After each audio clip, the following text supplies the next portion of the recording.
up suaranya ya. Ya Nabi salam alaika,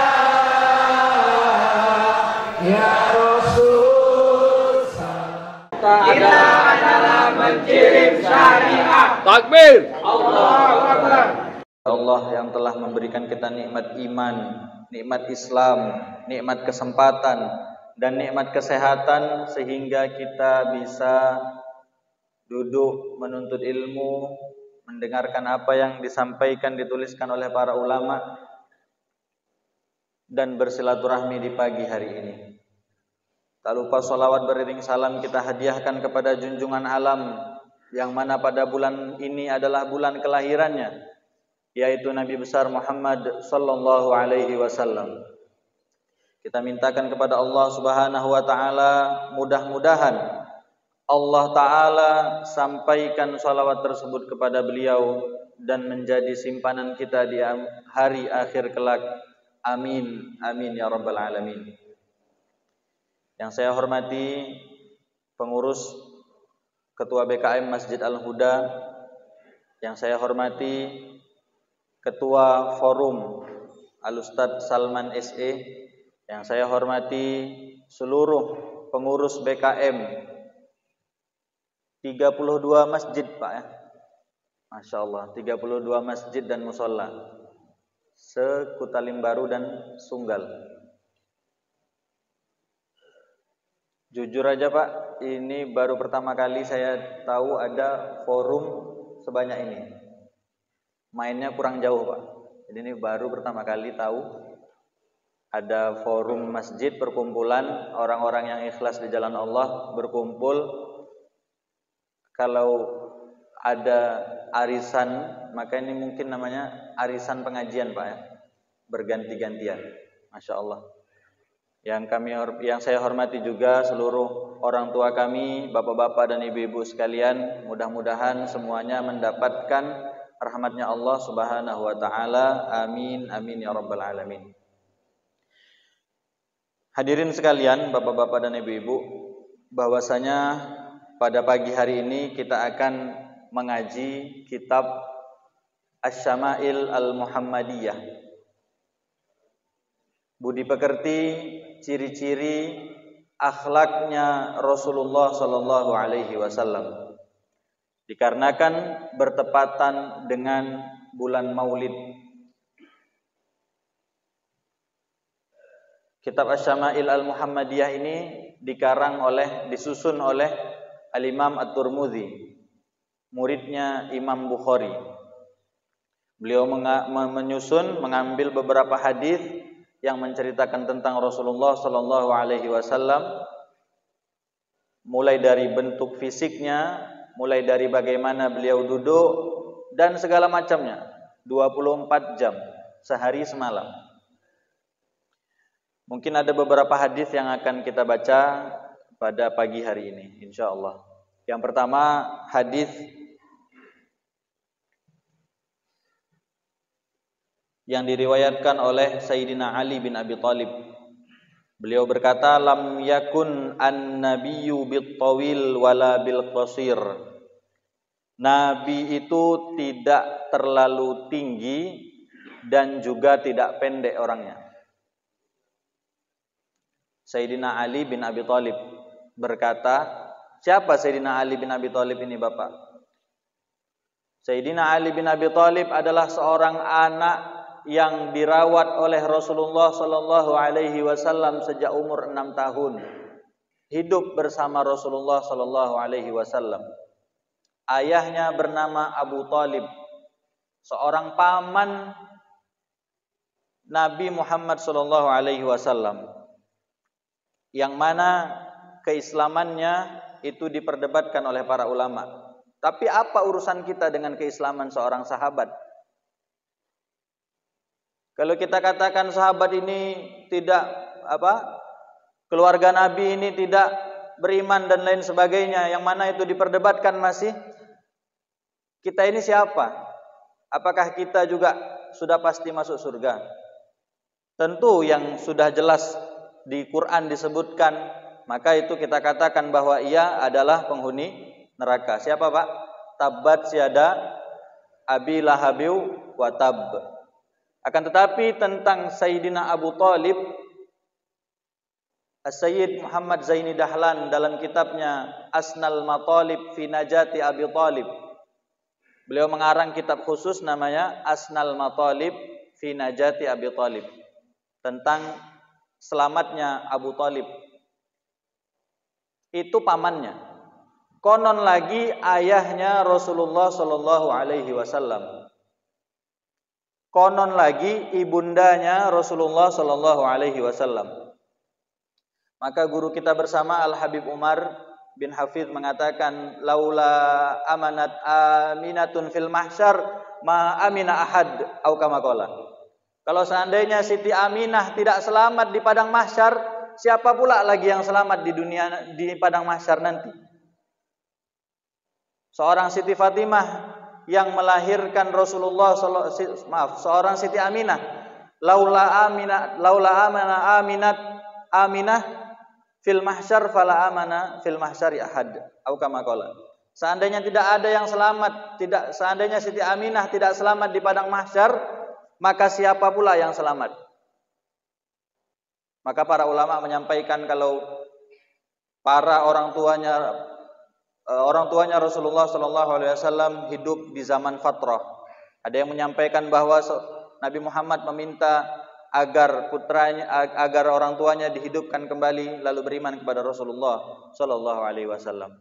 Ada juga yang berkata bahwa itu adalah zaman di mana kosongnya wahyu. Dari Nabi Isa ke Nabi Muhammad 600 tahun tidak ada nabi. Biasanya dari Nabi Ibrahim nanti ada Nabi Ismail, ada Ishak. Dari Nabi Adam ke Nabi Nuh, ada nabi setelahnya, tapi Nabi Isa ke Nabi Muhammad tidak ada nabi selama 600 tahun. Maka orang-orang yang masih beriman sesuai dengan apa yang dibawa oleh Nabi Isa dikatakan oleh para ulama adalah penghuni-penghuni surga. Kemudian hadirin sekalian, Sayyidina Abu Talib ini punya anak beberapa orang. Di antaranya ada namanya Aqil bin Abi Talib, ada namanya Ali bin Abi Talib, ada namanya banyak Pak. Sayyidina Aqil bin Abi Talib, Sayyidina Ali bin Abi Talib. Rasulullah dulu ketika hidupnya, ketika masih muda, itu semenjak umur 8 tahun setelah ditinggal oleh sang kakek Sayyidina Abdul Muttalib, diasuh oleh Sayyidina Abu Talib sampai umur 25 tahun beliau menikah dengan Siti Khadijah. Maka beliau bersepakat dengan pamannya Sayyidina Hamzah untuk merawat putra dari paman mereka Sayyidina Abu Talib. Nabi Muhammad mengambil Ali bin Abi Talib, Sayyidina Hamzah mengambil Aqil bin Abi Talib. Kita lihat bahwa Sayyidina Ali sudah hidup sejak umur 6 tahun bersama Rasulullah sallallahu alaihi wasallam. Beliau sampaikan dalam hadisnya, lam yakun an-nabiyyu sallallahu alaihi wasallam bil-tawil wala bil-qasir. Nabi itu orangnya, Pak, tidak terlalu tinggi dan tidak pendek orangnya. Sedang, ideal. Nabi Muhammad itu harus sempurna dari segi fisiknya, sifatnya, akhlaknya. Wa innaka la'ala khuluqin azim. Wa ma arsalnaka illa rahmatan lil alamin. Aku tak utus engkau Muhammad kecuali menjadi rahmat bagi alam semesta. Disampaikan oleh Sayyidina Ali, beliau orangnya tidak terlalu tinggi dan tidak pendek. Kemudian lagi syasnul kaffain wal qadamain. Beliau orangnya tebal telapak tangannya dan telapak kakinya. Walaupun tebal, tebalnya itu bukan tebal yang kasar, Bapak-bapak. Maka disampaikan oleh Sayyidina Anas, ma masastu khuzzan wala hariran alyanu min kaffihi sallallahu alaihi wasallam. Aku tidak pernah menyentuh kain sutra yang lebih halus dari tangannya Rasulullah sallallahu alaihi wasallam. Artinya tangan beliau lebih halus dari kain sutra. Tebal tapi tangannya halus. Ada juga Pak kan, tebal tapi karena kerja. Kemudian masalah tangan Pak. Masalah tangan disampaikan oleh para ulama bahwa kita ketika bertemu orang sudah lama tak bertemu, sunnah apa Pak? Bersalaman. Sunnah apa? Bersalaman. Hadisnya, ma min muslimaini yaltaqiyani fayatasafahani illa wa ghafarallahu lahum adz-dzunub qabla ay yaftariqa. Tidaklah dua orang muslim yang bertemu kemudian bersalaman kecuali Allah Subhanahu wa taala akan mengampunkan dosa-dosa mereka sebelum kedua tangannya berpisah. Jadi kalau jumpa itu Pak, agak lama dikit salamnya biar rontok dosa-dosanya Pak. Jangan lama-lama kali tapi Pak kan, payah juga misahnya. Nah, dikatakan oleh para ulama bahwa Nabi Muhammad SAW ketika bersalaman, beliau yang paling terakhir untuk melepas tangannya.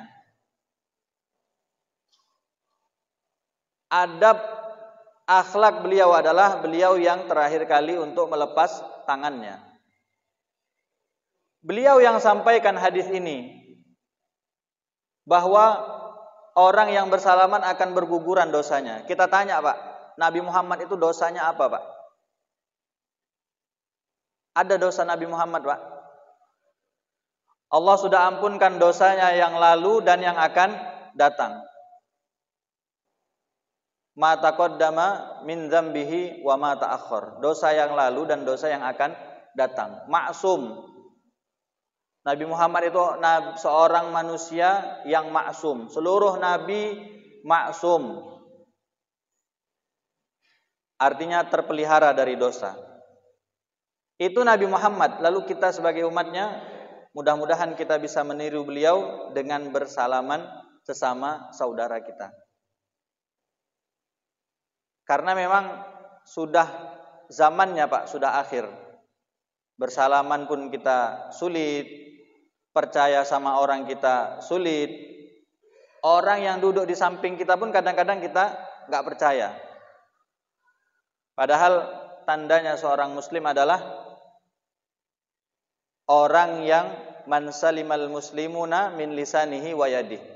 Orang yang selamat orang-orang muslim dari tangannya dan dari lisannya.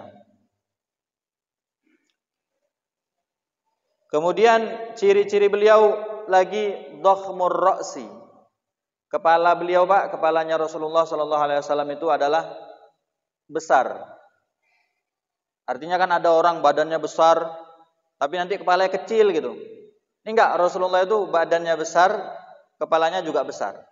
Ideal Pak, bentuk tubuh yang ideal. Wallahu a'lam, apakah mungkin di antara kita bapak-bapak dan ibu-ibu ada yang bermimpi dengan bertemu dengan Rasulullah SAW? Cuman kan kita tanya, sudahkah pantas kita bertemu dengan Rasulullah SAW?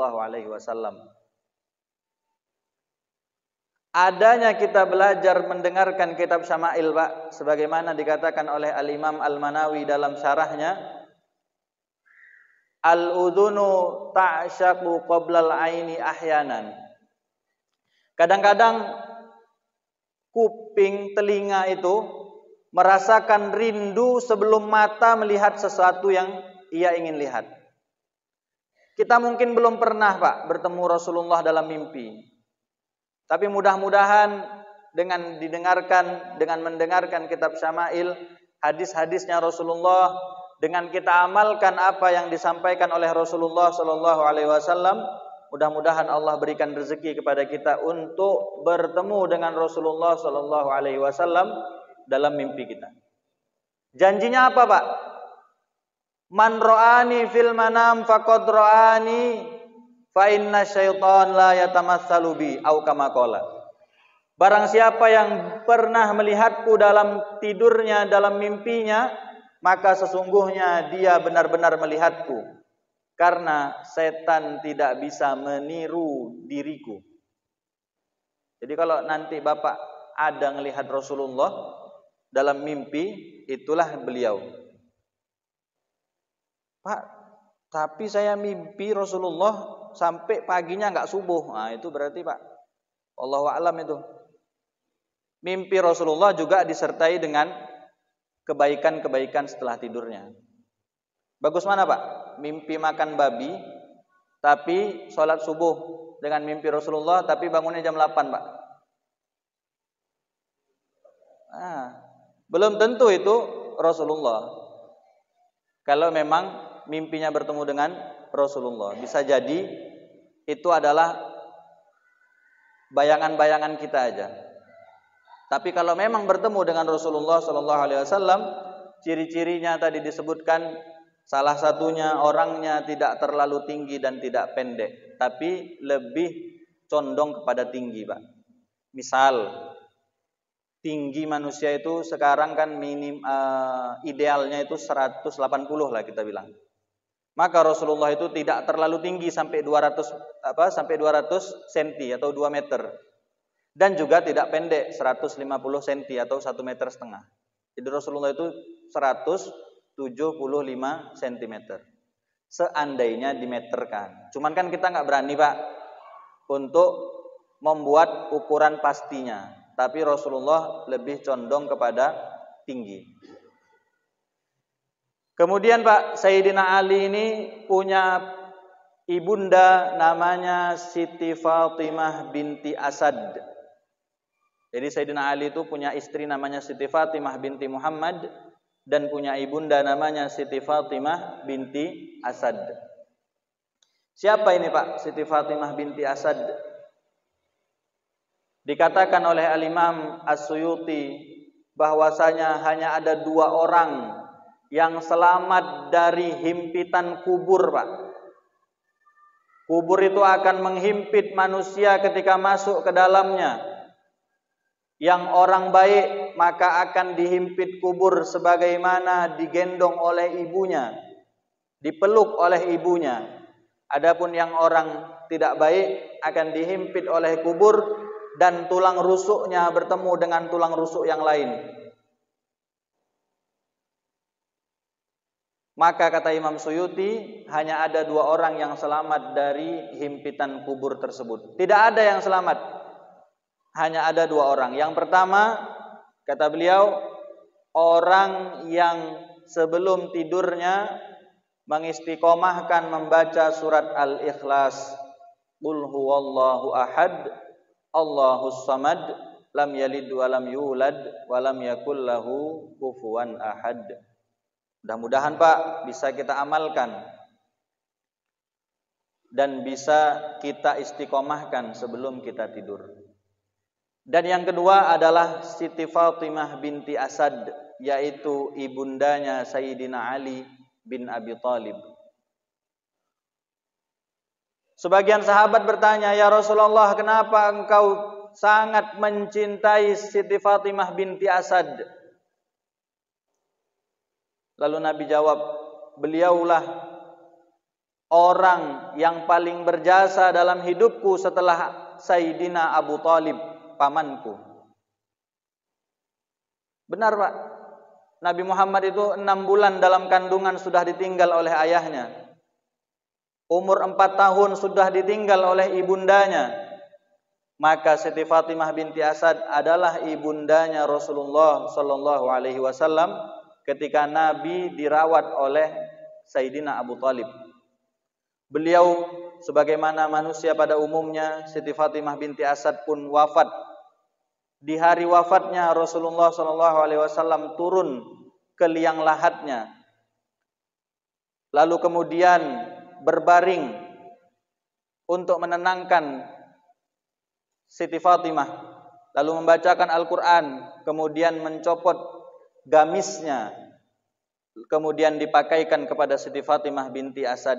Maka dengan berkah gamisnya Rasulullah Sallallahu Alaihi Wasallam, Siti Fatimah aman dan selamat dari himpitan kubur. Kita mau pakai gamis siapa, Pak? Belum ada, Pak, gamis yang menjamin selamat dari himpitan kubur. Kalau ada mungkin sudah direbutkan orang. Ini adalah gamisnya siapa, Pak? Gamisnya Rasulullah Sallallahu Alaihi Wasallam. Rambutnya Rasulullah beberapa helai dipasang oleh Sayyidina Khalid bin Walid di topinya, sampai Sayyidina Khalid bin Walid itu tidak pernah kalah sekalipun dalam perang, nggak pernah kalah. Sekalipun Sayyidina Khalid bin Walid tak pernah kalah dalam perang. Dan salah satu rahasianya adalah beberapa rambutnya Rasulullah Sallallahu Alaihi Wasallam ada di topi perangnya. Tadi, Pak, rambutnya, kemudian gamisnya. Maka bagaimana dengan orang yang hatinya selalu ada Rasulullah Sallallahu Alaihi Wasallam dalam kehidupannya? Mudah-mudahan kita juga bisa memasukkan Rasulullah dalam hati kita. Bersolawat kepada Rasulullah minimal satu hari, Pak, 300 kali. Banyak kali, Ustaz. Enggak, Pak. Sallallahu ala Muhammad. Berapa detik, Pak? Sallallahu ala Muhammad, sallallahu ala Muhammad, sallallahu ala Muhammad, sallallahu ala Muhammad. Solawatnya malaikat Jibril. Sallallahu ala Muhammad, sallallahu ala Muhammad, sallallahu ala Muhammad 300 kali satu hari. Itu dah paling minimal, Pak. Apalagi ini adalah bulan kelahirannya Nabi Muhammad sallallahu alaihi wasallam. Idza masya takaffa'a takaffuan tawilul masrubah idza masya takaffa'a takaffuan. Beliau itu termasuk ciri-ciri beliau adalah beliau mempunyai bulu rambut di dadanya dari pangkal sini, Pak, sampai ke pusar. Rambut tapi tipis, Pak. Jangan nanti yang punya bulu dada, oh aku dah mirip Rasulullah gitu. Jangan pula kan. Bukan dari fisiknya kita meniru Rasulullah Sallallahu Alaihi Wasallam, karena fisik tidak bisa dirubah. Akan tetapi dari akhlaknya Rasulullah Sallallahu Alaihi Wasallam. Beliau kalau jalan idza masya takaffa'a takaffuan. Kalau beliau berjalan itu seperti orang yang turun dari tangga, Pak. Turun dari tangga. Tegap, tinggi, tidak menyeret kakinya. Kemudian berjalannya dengan berjalan yang cepat dan tidak menoleh kanan dan kiri. Kalau beliau dipanggil, beliau akan menolehkan seluruh badannya, Pak. Bukan hanya kepala saja. Kita kan kalau dipanggil orang, Pak, gimana? Itu, Pak, ya. Tapi kalau beliau seluruh badannya menoleh. Sebadan-badannya beliau menolehkan badannya.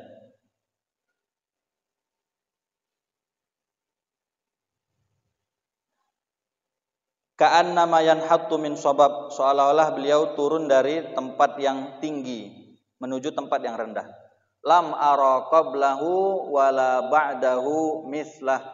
Dan aku, kata Sayyidina Ali, tak pernah melihat yang seperti dengan Nabi, mirip dengan Nabi, seperti Nabi sebelum Nabi dan setelah Nabi wafat.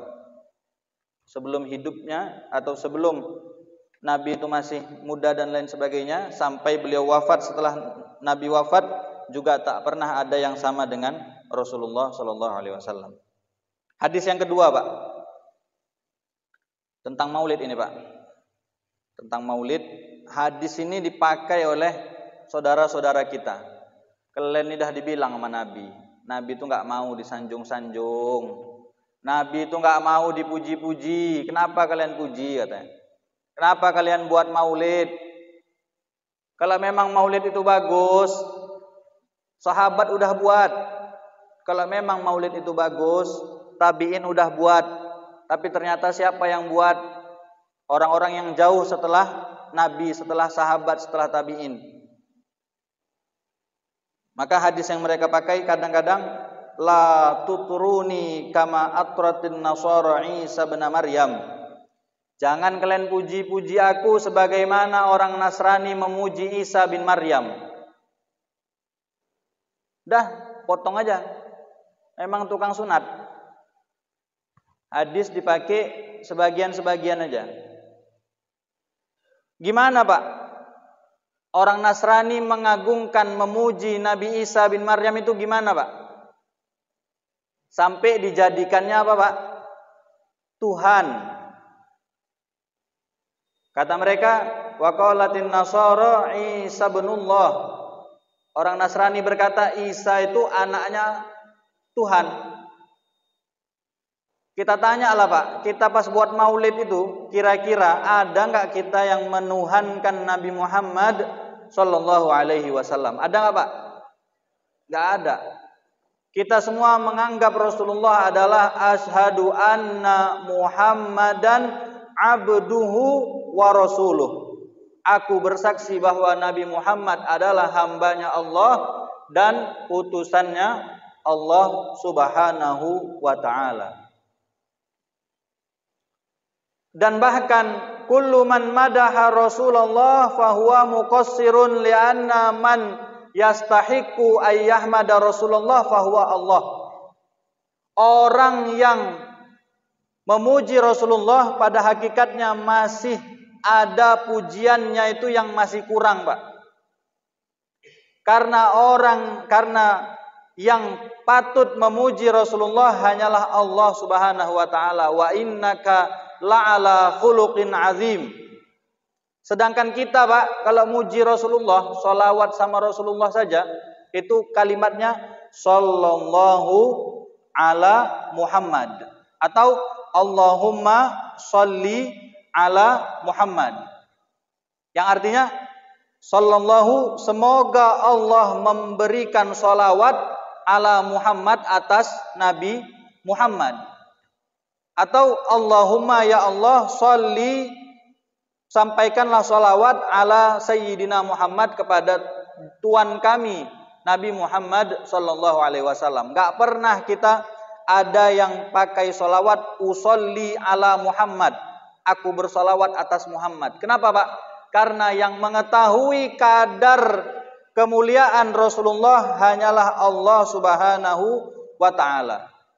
Maka tak ada ceritanya kita bermaulid, kita sholawat kepada Rasulullah untuk pujian yang berlebih-lebihan Pak. Tidak ada. Kita katakan Rasulullah adalah kasih sayangnya Allah. Ada dalilnya Pak. Wa ma arsalnaka illa rahmatan lil alamin. Dan aku tidak mengutusmu wahai Muhammad kecuali menjadi rahmat bagi alam semesta. Wa innahu nurun la yustadau bihi, kata sahabat. Sesungguhnya Nabi itu adalah cahaya yang dibuat untuk menerangi umatnya. Kita lihat Nabi Muhammad itu juga adalah cahaya sebagaimana disampaikan oleh para ulama dan para sahabat. Kata Nabi, faqulu abdullah wa rasuluh. Dan katakanlah bahwa Nabi Muhammad itu adalah hanya hambanya Allah dan hanya rasulnya atau utusannya Allah Subhanahu wa ta'ala. Kemudian apakah boleh Pak kira-kira kita sebut Nabi Muhammad itu dengan ucapan Sayyidina? Oh, kata orang kawan saudara-saudara kita Pak, nggak ada itu. Nabi Muhammad aja ngasih tahu salawat Allahumma sholli ala Muhammad. Padahal diajarkan oleh Allah Subhanahu wa taala, jangan kau panggil Muhammad seperti kau manggil orang biasa, Pak. Kita lah Pak, kira-kira Pak, misal ada nama orang namanya Pak Joko. Udah umur, enggak usah pakai titel sebagai kepala sekolah atau guru atau bupati atau apa, Pak. Ada orang namanya Pak Joko. Terus umurnya 50 tahun. Tiba-tiba dipanggil anak kecil, dipanggil orang yang masih remaja. Joko, marah nggak Pak kira-kira Pak? Marah nggak Pak? Marah Pak.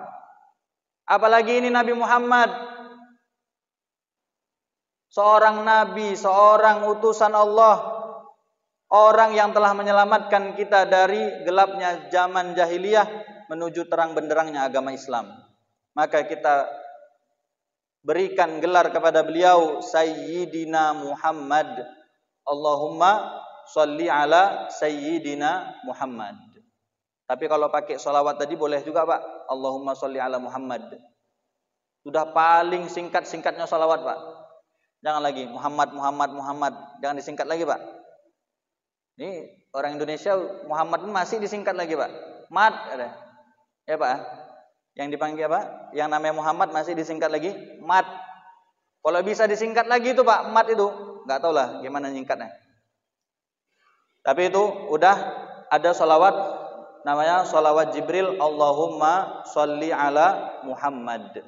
Itu udah paling singkat-singkatnya sholawat dan paling mudahnya kita untuk mengucapkan sholawat kepada Rasulullah sallallahu alaihi wasallam. Kemudian lagi satu hadis Pak ya. Masih lama Pak kan? Sampai jam berapa Pak? Jam 9 Pak. Sampai jam 7 Pak. Nah, jam 7. Dari Anas bin Malik radhiyallahu anhu, beliau sampaikan annam ra'atan ja'at ilan Nabi sallallahu alaihi wasallam. Pak, kita Pak,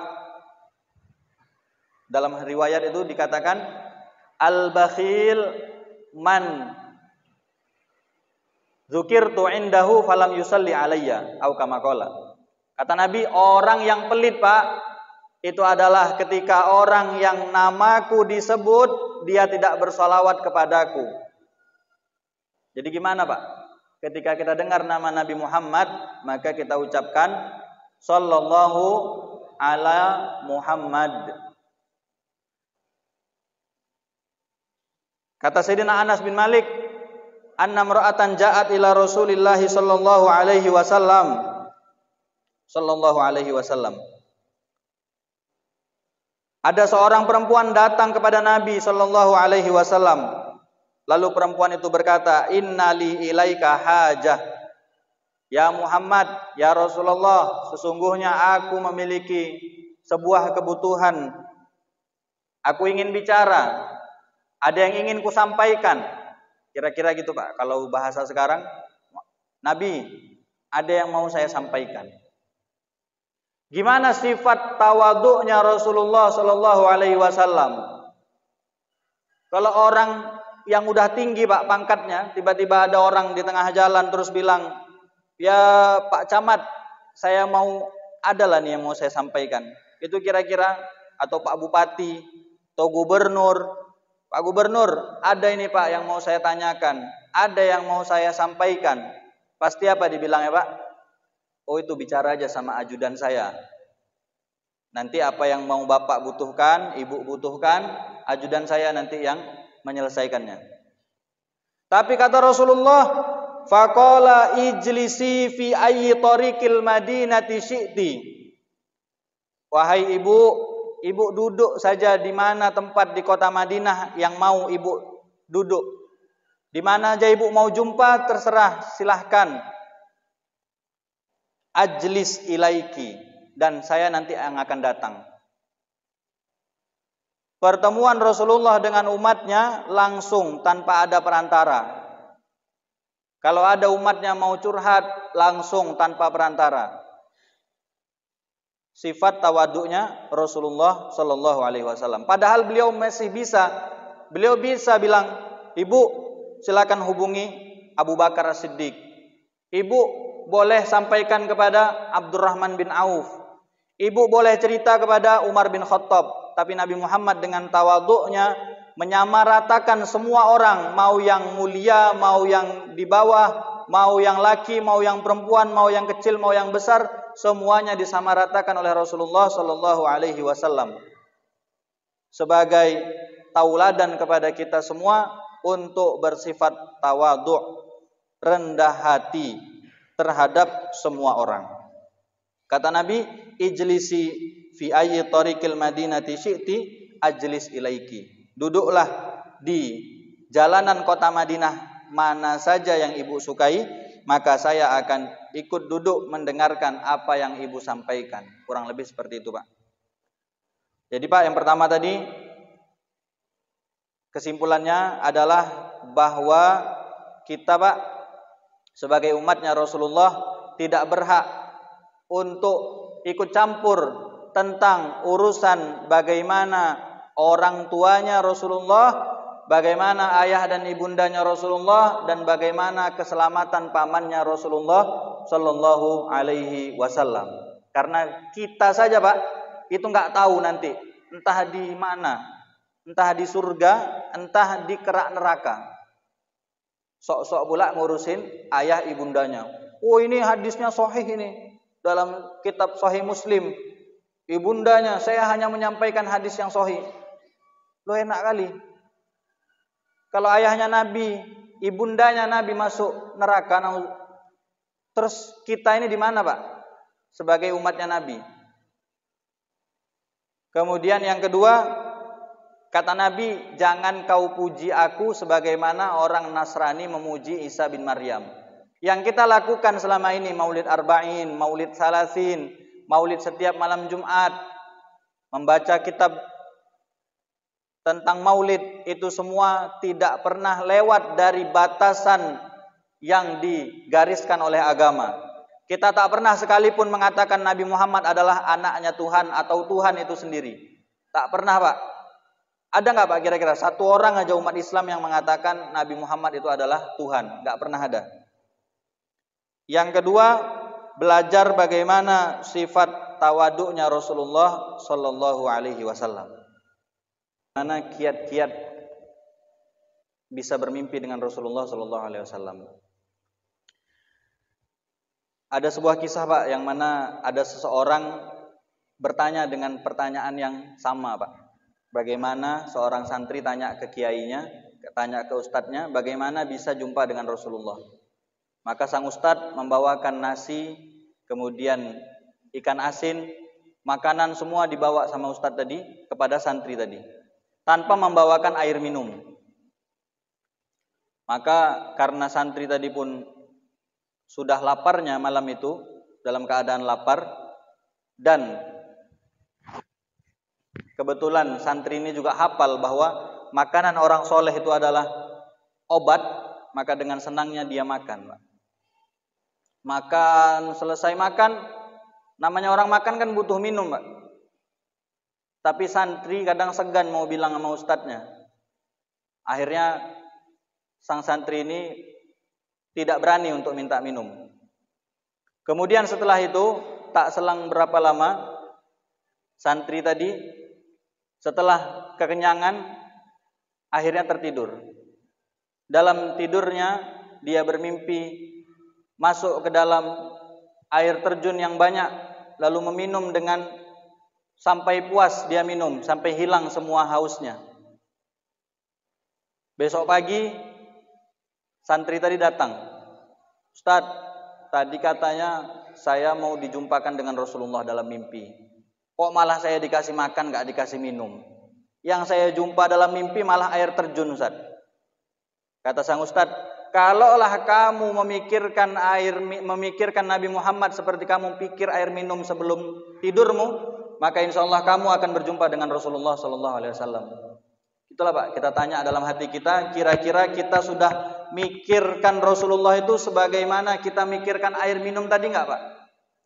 Kita butuh kepada Rasulullah, kita amalkan sunnah-sunnahnya Rasulullah seperti kita apa yang digariskan oleh Rasulullah, kita cinta kepada Rasulullah, kita pikirkan Rasulullah, apa saja yang ada di dunia ini, sebelum tidur kita pikirkan Rasulullah, bagaimana beliau dalam kehidupannya, apa yang beliau sampaikan. Maka dengan hal tersebut mudah-mudahan kita juga bisa bermimpi bertemu dengan Rasulullah SAW. Terus yang kedua, bagaimana tanda-tandanya setelah mimpi Rasulullah? Disampaikan oleh para ulama, yaitu setelah mimpi dengan Rasulullah tadi, akhlaknya orang yang bermimpi itu mulai berubah secara perlahan. mulai berubah secara perlahan-lahan mengikuti Rasulullah Shallallahu Alaihi Wasallam. Karena orang yang mimpi dengan Rasulullah tidak sembarangan orang-orang pilihan. Maka semakin dia bertemu dengan Rasulullah, besoknya dia akan memperbaiki ibadahnya lagi agar malam besoknya jumpa lagi dengan Rasulullah Shallallahu Alaihi Wasallam. Makanya Pak, di Jawa Timur itu kalau tak salah saya ada seorang kiai namanya Kiai Toifur Mawardi. Jawa Tengah Pak, Jawa Tengah. Kiai Toifur Mawardi ini digelari orang yang sahibul busro, orang yang tiap malamnya mimpi dengan Rasulullah Shallallahu Alaihi Wasallam. Tiap malam, Pak. Tiap malam mimpi bertemu dengan Rasulullah Shallallahu Alaihi Wasallam. Ustaz, apakah kami harus sampai ke dalam makom kiai dulu baru kami jumpa dengan Rasulullah? Wallahu alam, Pak. Itu tinggal kita lagi memanajemen diri kita. Tanya Pak diri kita, kira-kira masuk masjid kita tangan kaki kanan apa kaki kiri? Kira-kira pas keluar kamar mandi kaki kanan apa kaki kiri? Kira-kira pas makan udah duduk apa belum? Kira-kira pas makan itu pakai tangan kanan apa tangan kiri? Itu baru sunnah yang sederhana Pak. Belum sunnah yang lebih besar lagi. Belum amalan yang lebih besar lagi, doa-doa yang lebih besar lagi. Jadi dari sekarang Pak, belum ada terlambat, nggak ada kata terlambat untuk bertemu dengan Rasulullah SAW. Tinggal kita amalkan apa yang disampaikan beliau, doa-doa dari beliau kita amalkan, majelis-majelis ilmu jangan kita tinggalkan Pak. Gitu Pak. Tentang Nur Muhammad, yaitu suatu pembahasan yang memang diperdebatkan oleh para ulama. Hadisnya juga ada yang mengatakan hadisnya tidak sahih, ada yang mengatakan sebagainya. Walhasil Pak, saya cukupkan dengan ucapan wallahu a'lam Pak. Di mana tempat posisi Nur Muhammad? Karena ini pertanyaan-pertanyaan yang berat Pak, terhitung berat. Ulama juga memperdebatkannya sudah lama. Perdebatan itu bahkan sampai sekarang ini Pak belum selesai Pak. Ini sekarang diperdebatkan oleh Syekh Said Faudah dan beberapa ulama lain. Apakah Nur Muhammad itu bagaimana? Apakah benar Nabi Muhammad itu diciptakan dari cahaya dan lain sebagainya. Tapi yang jelas para ulama sampaikan bahwa Nabi Muhammad itu yang quluni min aslabin, Nabi Muhammad itu berpindah dari tulang sulbi orang-orang yang suci ke rahim wanita-wanita yang suci. Jadi bentuk penciptaan Nabi Muhammad itu seperti manusia pada umumnya. Kan tetapi cahaya Nur Muhammad ini orang masih memperdebatkannya Pak. Karena memang ada kajian tasawuf itu yang akhirnya membuat kita itu malah jauh Pak. Tasawuf instan. Ya Pak, pernah dengar Pak? Tasawuf instan. Wah ini dalam diriku ini kan ada Tuhan. Ya. Wihdatul wujud. Kalau dalam bahasa Jawa ya Pak, manunggaling kaulo Gusti. Nah, itu Pak. Ini orang Jawa semua Pak ya. Nah, itulah Pak, manunggaling kaulo Gusti, bersatunya hamba dengan Tuhan dan lain sebagainya. Nah, pertanyaan-pertanyaan gini Pak, mohon maaf saya sampaikan wallahu a'lam. Saya tidak tahu jawabannya Pak. Gitu Pak. Apakah yang dilakukan oleh para sahabat sama seperti yang dilakukan oleh kita sekarang ini Pak ya? Imam belum doa selesai, kita udah pergi. Tentu beda Pak. Karena itu Nabi Muhammad pertama, itu imam. Imamnya siapa? Nabi Muhammad. Makmumnya para sahabat, santri-santrinya Nabi Muhammad. Lalu kemudian apakah itu hal yang beradab? Secara jelas, gamblang itu adalah hal yang kurang adabnya. Karena adabnya sholat itu salah satunya antaranya ketika salam nggak langsung mundur ke belakang Pak. Karena malaikat masih mendoakan orang-orang yang sholat selagi orang tersebut berada pada tempat sholatnya. Jadi tidak mundur ke belakang. Lalu kemudian menunggu imam sampai selesai. Cuman tadi Pak, kita pun sebagai imam kadang-kadang harus yang namanya tahu keadaan. Jangan pula doanya panjang kali Pak. Di situ masih ada orang yang mau musafir. Di situ ada orang yang ninggalkan anaknya di rumah kadang-kadang. Ada yang mau masuk kerja. Jadi semuanya harus saling timbang rasa. Sang imam tetap berdoa dengan doa yang singkat, dengan zikir yang singkat, ya. Kemudian si makmum juga tidak meninggalkan imam begitu saja. Nomor 2 tadi, Pak. Oh, iya. Umur umat Nabi Muhammad 1500 tahun, Pak. Ini mungkin kita pernah baca di broadcast WA atau pesan apa tuh? Pesan sekali kirim dikirim ke orang banyak itu loh, Pak. Apa namanya? Broadcast, Pak ya. Bahasa Jawanya broadcast, Pak. Oh, broadcast, Pak. Pesan siaran ya, pesan siaran sekali kirim langsung orang banyak. Di situ dikatakan umur dunia 1500 Hijriah gitu, Pak ya. Itu perkataan Imam Suyuti dan lain sebagainya. Enggak pakai imam. Langsung bilang gitu. Para ulama mengatakan umur dunia 1500 Hijriah. Ini udah 1446. 54 tahun lagi, Pak. Masih sempat lah punya anak punya cucu, Pak ya. Ya, sempat masih. Apakah betul yang dikatakan itu? Pertama, Pak, masalah kiamat tidak ada yang tahu. Hanya Allah Subhanahu wa taala saja yang tahu. Bahkan Nabi Muhammad sendiri ditanya malaikat Jibril, "Matas sa'ah?" Kapan kiamat? Mal mas'ulu anha bi'a'lama minasail. Orang yang ditanyai enggak lebih tahu daripada orang yang bertanya. Artinya sama-sama enggak tahunya kita. Lalu dijawab, "Wa ma asyratuha?" Apa tanda-tanda kiamat? Barulah Nabi Muhammad sampaikan, "Antalidal amatu rabbataha wa antaral hufatal urata ri'a asya'iyatatawaluna fil bunyan." Au kama qala. Yaitu ketika seorang budak melahirkan tuannya, budak perempuan melahirkan tuannya, kemudian kamu melihat orang yang bertelanjang dada, tidak memakai sendal, antarul hufatal urata ri'a asya'i, orang yang menggembala kambing, yatatawaluna fil bunyan, saling berlomba-lomba mendirikan bangunan. Yang pasti diketahui itu bukan kiamat, Pak, tapi kiamat sughronya. Apa itu, Pak, kiamat sughro? Kiamat kecil, yaitu umur kita, Pak.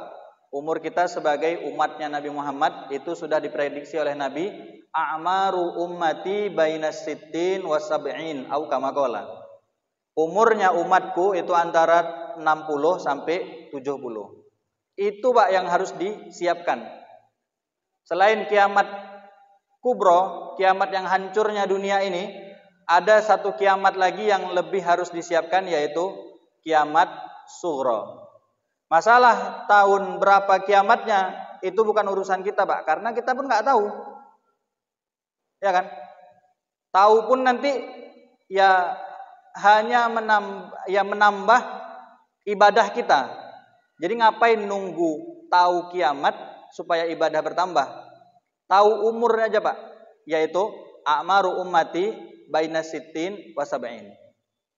Tidak pernah ada hadis apa? Yaumul qiyamah fi sanah 1500 hijriyatan atau kama qala, atau maknanya seperti itu. Hari kiamat tahun 1500 Hijriah. Adapun nanti perhitungan-perhitungan para ulama itulah yang mungkin membuat pesan itu terjadi. Ada sebagian ulama mengatakan umurnya umat Muhammad itu adalah umurnya orang Yahudi dan orang Nasrani, umurnya orang Yahudi dikurangi umurnya Nasrani.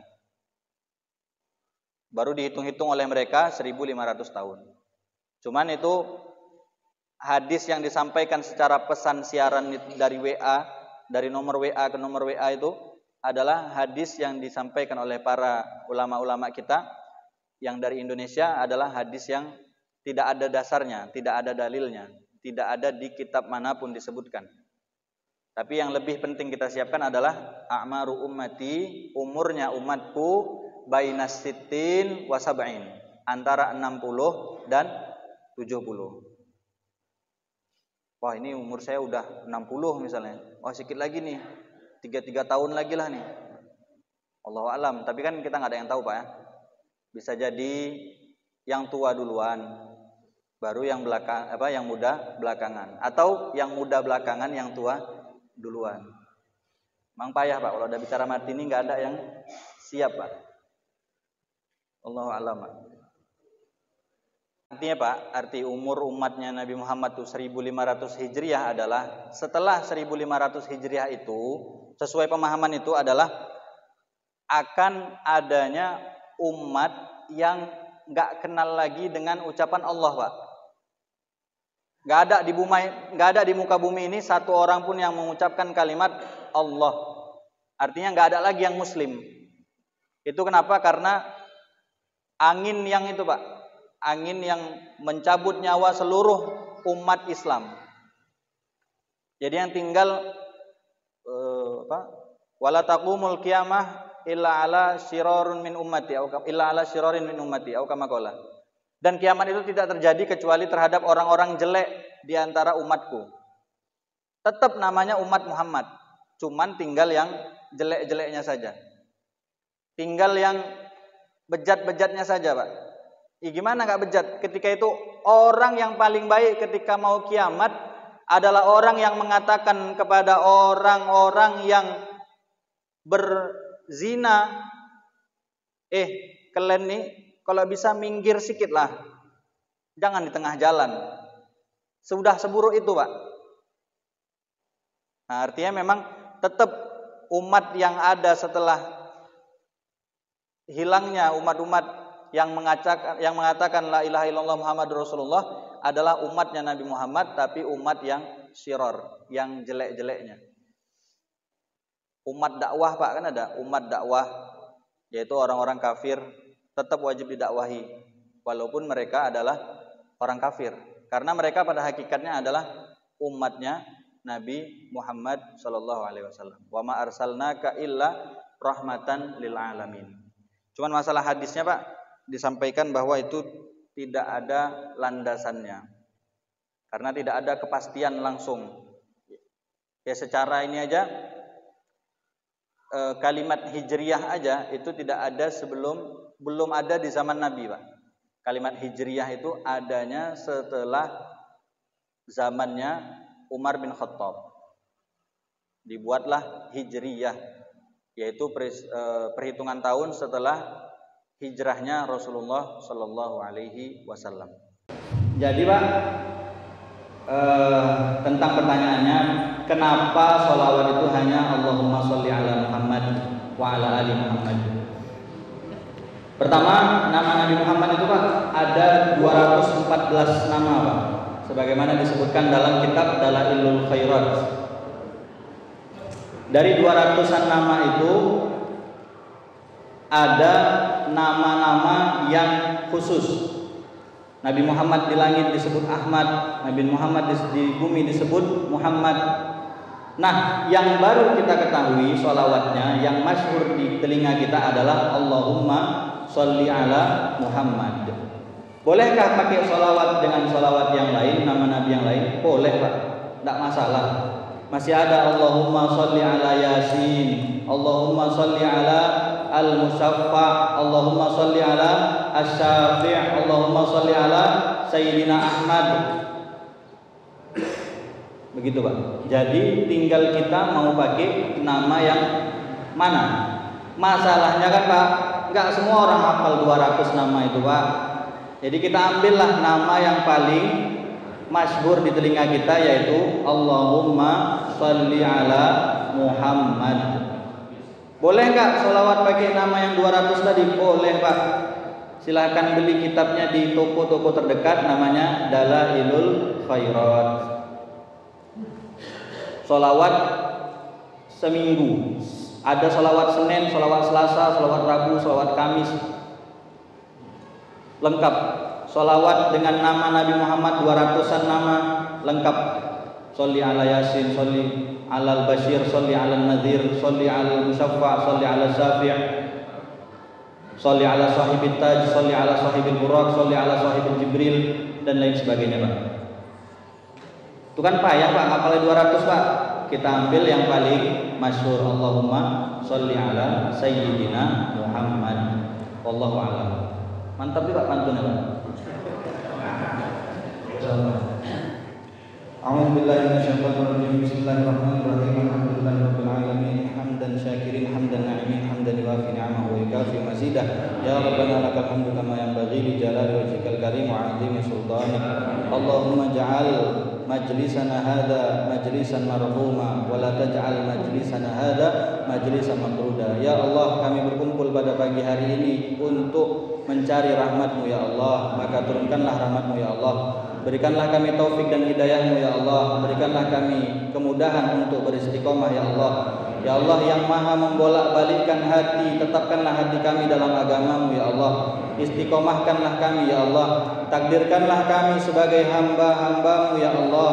Takdirkanlah kami sebagai hamba-hamba-Mu yang mengucapkan kalimat syahadat ketika kami berpisah dari keluarga kami meninggalkan dunia ini ya Allah. Ya Arhamar Rahimin. Ya Allah, pada kesempatan pagi hari ini ya Allah, banyak sekali saudara-saudara kami yang masih dalam gangguan musuh-musuh kami ya Allah. Maka selamatkanlah mereka ya Allah. Allahumma ansur ikhwanana fi Filistin. Allahumma ansur ikhwanana fi Filistin. Allahumma ansur ikhwanana fi Filistin.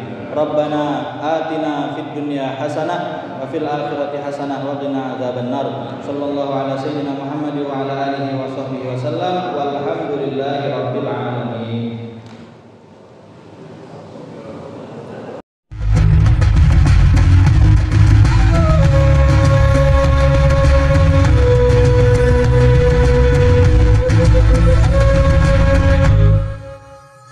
Jangan lupa, supaya channel ini bermanfaat, padamkan warna merah. Klik subscribe, subrek.